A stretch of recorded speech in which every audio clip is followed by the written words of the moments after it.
I speak to you today because a line has been crossed, and every citizen of Burkina Faso deserves to know the truth. In the early hours of dawn, our air defense systems detected an aircraft moving low across our skies, silent, unannounced, and without authorization.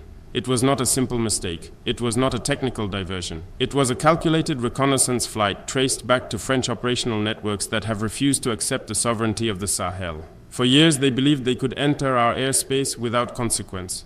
But today they discovered a new reality. We intercepted the flight, locked our radars onto its path, and blocked the operation before it could gather a single image from our land. This was not an accident. This was intent, and Burkina Faso responded with clarity, unity, and discipline. And I tell you this now, the era of silent intrusion is over. If anyone attempts to repeat this act, they will face a Burkina Faso that no longer whispers its warnings. This is the new red line. When our radar operators first detected the aircraft, the alert came in quietly, almost too quietly for what followed. A low-flying object had entered the outer edge of our airspace without transmitting identification codes. At that moment, I asked only one question. Is this an error or an intrusion? Within minutes, the answer became clear. The flight path was deliberate. The altitude was calculated. The signal suppression was intentional. No friendly aircraft behaves this way. I have spent years studying how foreign reconnaissance missions operate across the Sahel. The pattern is always the same. They move low to avoid detection. They maintain silence to avoid accountability. They enter sovereign airspace to gather intelligence they later claim was collected from satellites or open sources. But this time, their old playbook failed. Our AES integrated radar grid saw every movement, every deviation, every altitude shift. Nothing escaped our screen. Once confirmation reached the command center, I ordered an immediate operational freeze on that corridor of our sky. We did not fire. We did not escalate. We did not act recklessly. We acted with discipline. The aircraft was blocked from advancing deeper into our territory, and our air defense teams prepared countermeasures in case the pilot attempted to continue the mission. In that moment, Burkina Faso demonstrated that sovereignty is not a slogan, it is a capability.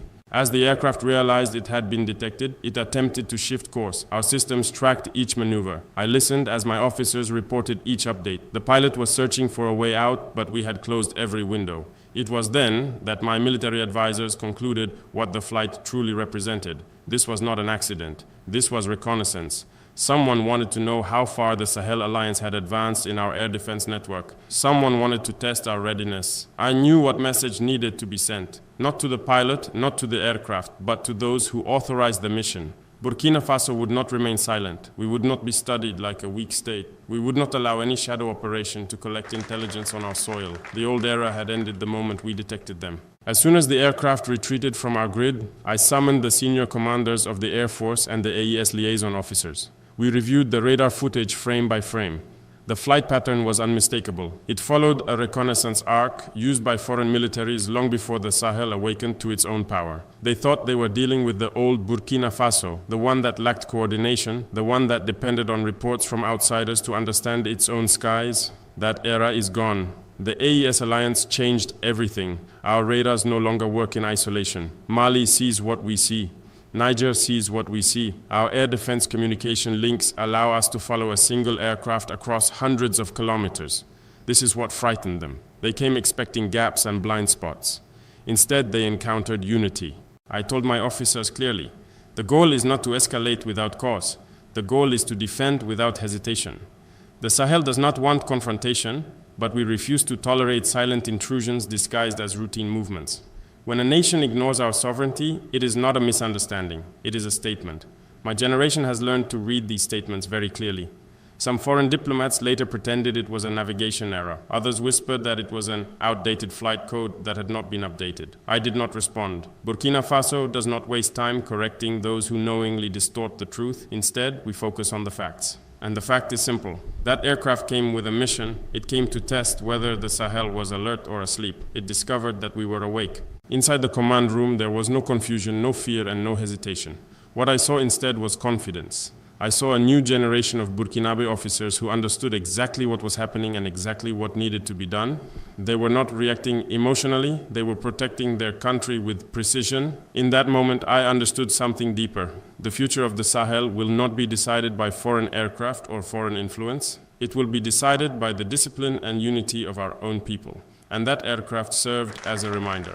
Those who once controlled our skies no longer have free passage over our land. After confirming the nature of the intrusion, my next task was to understand the motive behind it. In geopolitics, nothing happens without intention. A reconnaissance flight is never random. It carries a purpose, an agenda, a message. So I asked my intelligence team a simple question. What were they searching for? Reports came back with several assessments. Some believed the aircraft wanted to map the expansion of our integrated radar grid. Others said the mission aimed to observe troop movements connected to new AES military exercises. A few speculated it was an attempt to monitor the deployment timeline of our long-range defense systems. Whatever the objective, it was clear that the mission had nothing to do with cooperation or transparency. It was designed to gather information silently and leave silently, leaving us unaware. They miscalculated. I have always said that sovereignty is defended not only by weapons but by awareness. A nation that understands what is happening around it and anticipates what may happen next becomes far more difficult to destabilize. This is why foreign intelligence networks are uncomfortable with the new Sahel. They see a region waking up, communicating, coordinating, and refusing to be observed without consequence. When the aircraft was blocked, I knew the next battle would not be in the sky. It would be diplomatic. Messages would arrive insisting it was a mistake. News reports would appear framing the incident as a misunderstanding. Analysts would speak as if Burkina Faso overreacted, but none of that changes the truth. A foreign military operation entered our space without permission. We responded responsibly and lawfully. Later that day, I addressed a closed-door briefing with senior AES commanders. I told them what I tell you now. The purpose of our alliance is not aggression, it is clarity. If we allow even one unauthorized flight to pass without response, we open the door for many more. The region has suffered enough manipulation and hidden engagements. We will not return to that past. Some may find our firmness uncomfortable, others may find it bold. But what matters is that the Sahel is no longer a playground for silent operations. It is a region governed by nations that understand their rights and defend them with discipline. That is the message our actions delivered. In the hours that followed the interception, I began receiving reports from our diplomatic channels. Some partners reached out immediately, curious to know why AES radars had gone into heightened readiness. Others pretended to be uninformed but asked probing questions about aircraft signatures and altitudes. This is the pattern I have come to expect. When those who once dominated the region are challenged, they seek information not to understand but to measure our capability. I did not offer explanations. Sovereignty is not something that requires justification. If a foreign aircraft enters our land without clearance, we have every right to respond. This is the standard every powerful nation follows.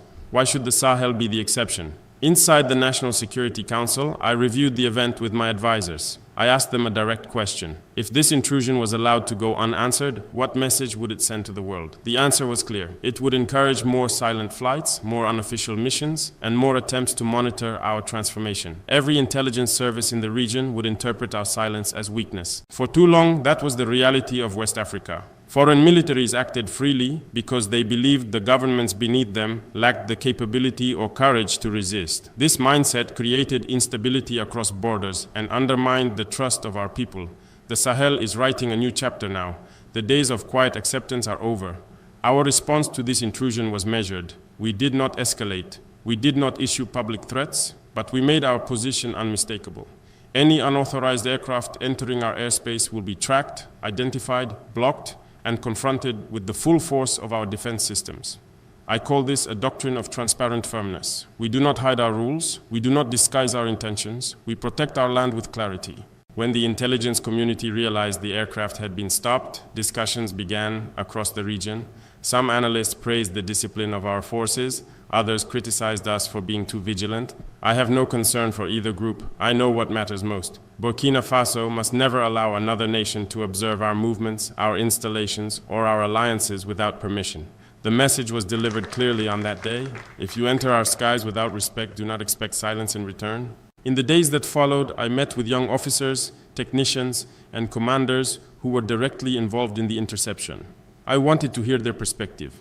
I wanted to understand how they interpreted this event, not as spectators, but as guardians of our nation. What they told me confirmed something I have believed for a long time. The spirit of Burkina Faso has changed. Our people no longer see themselves as passive recipients of foreign decisions. They understand the responsibility that comes with sovereignty, and they embrace it with pride. One officer told me, "President, we knew exactly what was happening, we knew why the aircraft came, and we knew what message we had to send." That confidence is what strengthens a nation. Not only weapons, not only radars, but a collective understanding that we are responsible for defending our land. When our people take take ownership of that mission, no foreign operation can intimidate us. As international media began to speculate, I remained silent. Silence is not weakness, it is strategy. I wanted the world to reflect on a simple fact. The aircraft was blocked, the operation failed. Burkina Faso did not raise its voice, yet its message reached every capital that needed to hear it. Those who operate in the shadows are most disturbed when the people they underestimate refuse to react predictably. Eventually, diplomatic messages arrived, some polite, some cautious, and some attempting to justify the intrusion. I answered none of them directly. Our actions had already spoken. Our red line was clear. If you enter our airspace without authorization, we will respond. If you test our defenses, you will be stopped. If you attempt to observe us in secret, you will discover that we see more than you expected. This principle now guides our defense posture. We are patient, but we are not blind. We prefer peace, but we are not afraid. We extend respect, but we demand it in return. This is not hostility, it is maturity. Nations that do not defend themselves lose the right to determine their future. Burkina Faso has chosen a different path. The blocked operation was not a confrontation. It was a reminder to those who believed the Sahel would remain silent forever. A reminder that sovereignty, once awakened, does not retreat. As I reflect on this event, I do not see it as a moment of triumph or conflict. I see it as a turning point. A simple act of defense became a declaration that Burkina Faso has stepped into a new era. We are no longer reacting to the world, we are shaping our place within it. The blocked reconnaissance flight was not about France or any other nation. It was about us. It was about our right to protect our sky, our land, and our future. To the people of Burkina Faso, I say this. You proved that unity is our greatest shield. You proved that vigilance is our strength.